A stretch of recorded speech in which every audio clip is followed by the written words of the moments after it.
मैदान में ही मैच छोड़कर मां से मिलने पहुंचा खिलाड़ी। आईसीयू में थी स्टार क्रिकेटर की मां, बार बार हो रही थी बेहोश। खिलाड़ी ने सुनाई आप बीती। मां देखते ही बोली, टेस्ट मैच चल रहा है और तुम यहाँ। टीम इंडिया के star off spinner Ravichandran Ashwin ने टेस्ट करियर में अपने 500 विकेट पूरे किए, लेकिन खिलाड़ी के जीवन में एक ऐसा मोड़ भी आया जब राजकोट में खेले गए तीसरे टेस्ट मैच के बीच में ही छोड़कर अश्विन अपनी बीमार मां को देखने के लिए घर रवाना हो गए थे। उनकी मां तब आईसीयू में एडमिट थी। अश्विन ने धर्मशाला टेस्ट मैच से पहले बताया कि उनकी मां चित्रा रविचंद्रन बार बार बेहोश हो रही थी।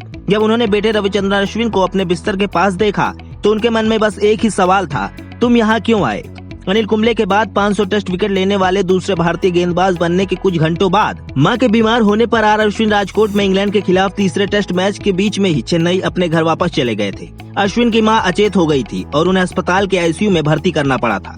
अश्विन ने अपने 100वें टेस्ट की पूर्व संध्या पर ESPN क्रिकेट इन्फो से कहा, जब मैं अस्पताल पहुंचा तो मेरी मां लगातार होश में आने के बाद बेहोश हो जा रही थी। मुझे वहां देखने के बाद उन्होंने पहली चीज मुझसे पूछी, तुम क्यों आए? अगली बार जब वह होश में आई तो उसने कहा, मुझे लगता है कि तुम्हें वापस जाना चाहिए क्योंकि टेस्ट मैच चल रहा है।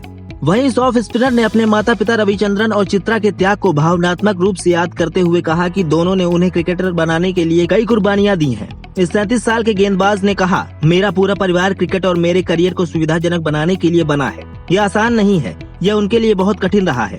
यह उनके लिए भावनात्मक तौर पर काफी उतार चढ़ाव से भरा रहा है। मैं अब 35 साल से अधिक का हूँ और मेरे पिता अब भी ऐसे मैच देखते हैं जैसे यह मेरा पहला अंतर्राष्ट्रीय मैच हो। यह उनके लिए बहुत मायने रखता है। अगर मैं तुलना करूं तो मेरे मैच मुझसे ज्यादा उनके लिए मायने रखते हैं।